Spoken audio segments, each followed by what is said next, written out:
நண்பர்களே, இன்று ஜனவரி மாதம் 27 லண்டனில் இப்பொழுது நேரம் காலை 7:30. முக்கியமான ஒரு விஷயம் என்ன, புதிய காசா. எனக்கு படத்துக்கு பின்னால் இருக்கிற இந்த போட்டோவை பாருங்க. காசா எப்படி இருக்கு? துபாய் போல இருக்கிறது.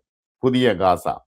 இப்படி ஒரு திட்டத்தை ட்ரம்ப் அண்மையில் அறிவித்திருக்கிறார். தாவோஸில் வைத்து அறிவித்திருக்கின்றார். அவருடைய மருமகன் குஷ்னரும் சேர்ந்து இந்த திட்டத்தை அறிவித்திருக்கின்றார்கள்.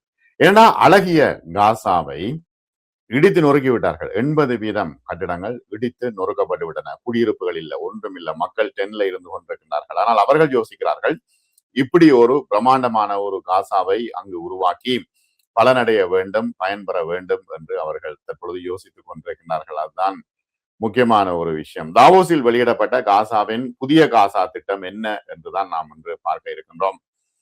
இந்த திட்டம் கடலோர சுற்றுலா மற்றும் சுதந்திர வர்த்தகம், வானளாவிய கட்டிடங்கள், வேலை வாய்ப்புகளையும் உறுதியளிக்கிறது. ஆனால் ஒரு விஷயம் என்னென்றா, காசா மக்களிடம் இது தொடர்பாக கலந்து ஆலோசிக்கப்படவில்லை என்பதுதான் விமர்சகர்கள் வைக்கின்ற கண்டனம். மத்திய தரைக்கடல் கடற்கரையை ஒட்டிய மின்னும் கோபுரங்கள், ஒரு புதிய காசா மற்றும் புதிய ரஃபா ஆகியவை விரைவில் வரும் என்று ட்ரம்ப் சொல்கின்றார். ஒழுங்கான தொழில்துறை பூங்காக்களுடன் 1,00,000-க்கும் மேற்பட்ட வீடுகள் மற்றும் புதிய விமான நிலையத்தையும் அமைக்கப் போவதாக அவர் இவ்வாறு மினுங்குகின்ற போட்டோக்களை காட்டி அவர் சொல்லியிருக்கின்றார். காசா மக்களுடன் கலந்து ஆலோசிக்காமல் இந்த வளர்ச்சி பயனடையுமா என்பதுதான் இப்பொழுது மிகப்பெரிய கேள்வி. இந்த வாரம் சுவிட்சர்லாந்தின் டாவோஸில் நடந்த உலக பொருளாதார மன்றத்தில் அமெரிக்க ஜனாதிபதி டொனால்டு டிரம்பின் மருமகனும் ரியல் எஸ்டேட் டெவலப்பருமான ஜாரட் குஷ்னரால் வழங்கப்பட்ட போருக்கு பிந்தைய காசாவுக்கான ஒரு மாஸ்டர் பிளான் தான் இது.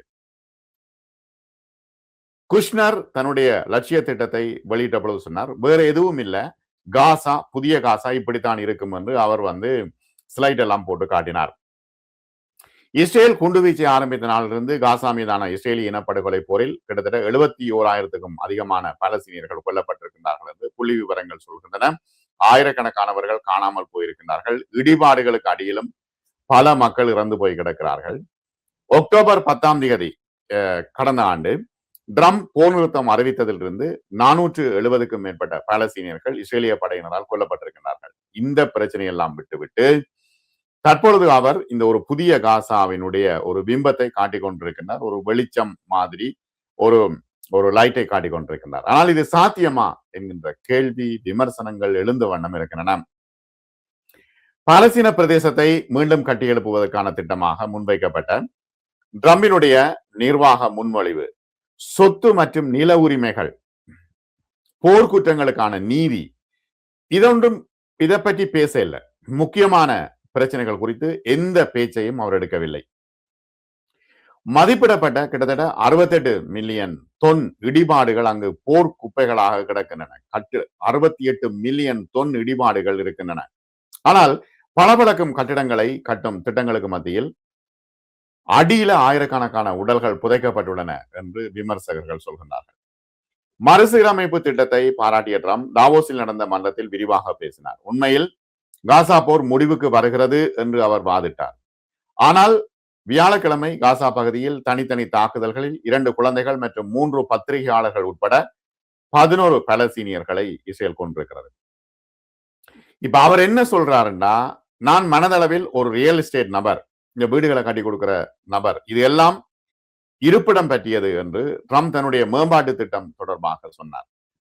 இந்த அழகான இடத்தை பாருங்கள், இந்த சொத்தை பாருங்கள், இது எவ்வளவு பேருக்கு பிடிக்கும் என்றுதான் அவர் பேசிக் கொண்டிருக்கிறாரே தவிர காசாவினுடைய அரசியல் நிலைமை என்ன என்பது தொடர்பாக அவர்கள் பேசவில்லை. ட்ரம்பினுடைய இப்ப எப்படி மதுரோவை அடிச்சு பிடிச்சிட்டு வந்தாரோ அதே போல இதையும்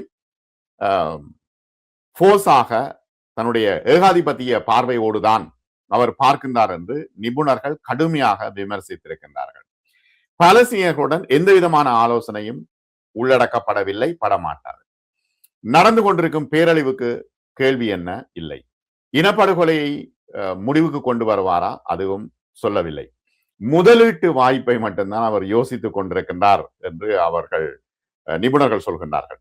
காசாவுக்கான ஏகாதிபத்திய திட்டங்கள் இது ஒத்திருக்கிறது என்று பாலஸ்தீன அமெரிக்க எழுத்தாளர் சூசன் அபுல் ஹாவா எக்ஸ் தளத்தில் ஒரு பதிவில் எழுதினார். இது காசாவினுடைய பூர்வீக தன்மையை அளிக்கவும் அதன் மக்களை தொழில்துறை மண்டலங்களாக மாற்றி நிர்வகிக்கவும் சுற்றுலாவுக்கான பிரத்யேக ஒரு கடற்கரையை உருவாக்கும் ஒரே திட்டமே தவிர மக்களுக்கான திட்டம் இல்லை என்று நிபுணர்கள் சொல்கின்றார்கள். அக்டோபர் 2023 முதல் 2 ஆண்டுகளுக்கு மேலாக காசாவில் குண்டுவீச்சு நடத்தப்பட்ட பொழுது அமெரிக்காவால் ராஜதந்திர ரீதியில் ஆதரிக்கப்பட்டு ஆயுதம் கொடுக்கப்பட்டு இஸ்ரேல் மிகப்பெரிய அழிவை நடத்தி இருக்கிறது. அந்த காசா ஸ்ட்ரிப்பினுடைய 80% அதிகமான கட்டிடங்களை அழித்திருக்கிறது அல்லது சேதப்படுத்தி இருக்கிறது. குடியிருப்பு தொகுதிகள் முற்றிலுமாக தரைமட்டமாக்கப்பட்டன. அனைத்து முக்கிய மருத்துவமனைகள் அளிக்கப்பட்டன, பல்கலைக்கழகங்கள் அளிக்கப்பட்டிருக்கின்றன. காசா பகுதியில் பெரும்பாலான இடங்களில் மின்சாரம் மற்றும் நீர் இல்லை. சாலைகள் மற்றும் நகராட்சி சேவைகள் எல்லாம் அளிக்கப்பட்டுள்ளன. 2.3 மில்லியன் குடியிருப்பாளர்கள் இடம்பெயர்ந்திருக்கிறார்கள். அவர்களில் பலர் பலமுறை இடம்பெயர்ந்திருக்கிறார்கள். அடிப்படை உணவு இல்லை, தண்ணீருக்காக மக்கள் நீண்ட வரிசையில் இருக்கின்றார்கள். மேலும் அந்த பிரதேசத்துக்குள் செல்கின்ற உதவிகள் கட்டுப்படுத்தப்பட்டிருக்கிறது. இது உள்ளேயும் வெளியேயும் செல்லும் அனைத்தையும் கட்டுப்படுத்துகிறது. ஆகவே இந்த காசா புதிய காசா திட்டத்தில் என்ன இருக்கிறது? இது ஒரு முதலாவது ஒரு போர் நிறுத்தம் அமைதி வாரியத்தை அறிமுகப்படுத்தியதன் பிறகு இதை யோசிக்கலாம் என்றால் அந்த மக்களுக்கு இந்த வீடுகளை கொடுப்பார்களா? இவ்வளவு பெரிய பளிச்சென்று இருக்கின்ற இந்த வீடுகளை பாருங்க, துபாய் மாதிரி இருக்கு. இந்த வீடுகளை அந்த மக்களுக்கு ட்ரம் கொடுப்பாரா என்று கேட்டால் அதற்கான பதிலே இல்லை. அந்த மக்களை என்ன செய்ய போகின்றார் என்கின்ற ஒரு கேள்வி இருக்கிறது. அடுத்தது ஒரு விஷயம் இருக்குது என்னன்னா, தனது நிர்வாகத்தின் 20 அம்ச திட்டத்தில் அடுத்த கட்டமாக காசாவின் மறுகட்டமைப்பை மேற்பார்வையிடுவதற்கும் ஒரு பொறிமுறையை முன்வைத்திருக்கின்றார். இந்த குழுவில் உறுப்பினர்கள் பதவி 3 ஆண்டு சுழற்சியை கொண்டிருக்கும். நிரந்தர இடத்தை பெற விரும்புவோர் 1 பில்லியன் செலுத்த வேண்டும். இப்போ ஒரு நாடு 1 பில்லியன் செலுத்த வேண்டும்.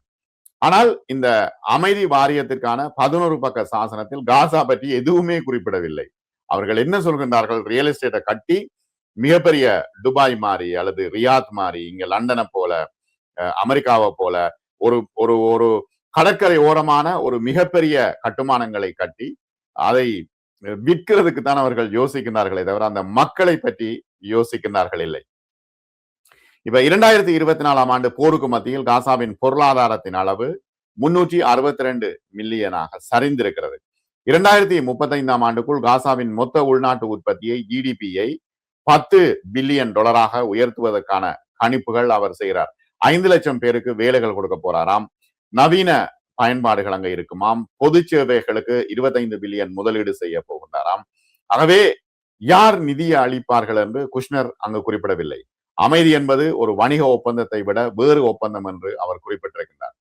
இப்ப பதட்டத்தை குறைப்பதற்கான வழியை கண்டுபிடிக்க போகிறது அமெரிக்கா. அவர் சொல்றார், இஸ்ரேலோடு நெருக்கமாக பணியாற்றி வருகின்றோம் என்று குஷ்னர் சொல்கின்றார். பதட்டத்தை குறைப்பதற்கான வழிவகைகளை கண்டுபிடிக்க போகின்றோம் என்று சொல்கின்றார். ஆகவே இவ்வாறான சூழ்நிலையில் விழாக்களை நடத்தி காசா புதிய காசாவை காட்டுகின்றாரே தவிர இந்த காலகட்டத்தில் தொடர்ச்சியாக இஸ்ரேல் அடித்துக் கொண்டுதான் இருக்கிறது. தெற்கு காசாவில் ரஃபாவில் தொடங்கி பின்னர் வடக்கு நோக்கி நகரும் 4 கட்ட மேம்பாட்டு கால வரிசையை குஷ்னர் விளங்கப்படுத்தினார். கடலோர சுற்றுலா மண்டலங்கள், கலப்பு பயன்பாட்டு கோபுரங்கள், குடியிருப்புகள், தொழில்துறை பகுதிகள் காட்டும் வண்ண குறியிடப்பட்ட ஸ்லைட்ஸை அவர் காட்டினார்.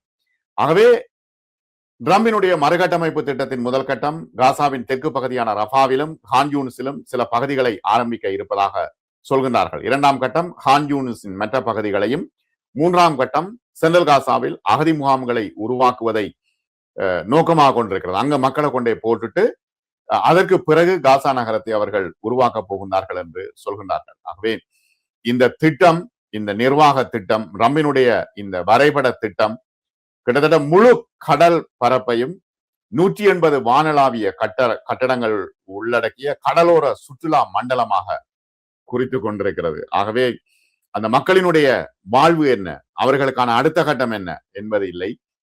ஒரு மிகப்பெரிய சுற்றுலா மண்டலமாக இந்த காசாவை ஆக்குவதற்கான முயற்சிகளில் ட்ரம்பும் மருமகனும் ஈடுபடுகின்றார்கள். ஆனால் இது சாத்தியமா என்பது மிகப்பெரிய கேள்வியாக இருக்கிறது என்பதுதான் தற்போதைய விஷயம். ஆகவே நியூ காசா என்றால் என்ன என்பதைத்தான் நான் விளங்கப்படுத்தினேன். நன்றி நண்பர்களே, மற்றும் ஒரு காணொளியில் சந்திப்போம்.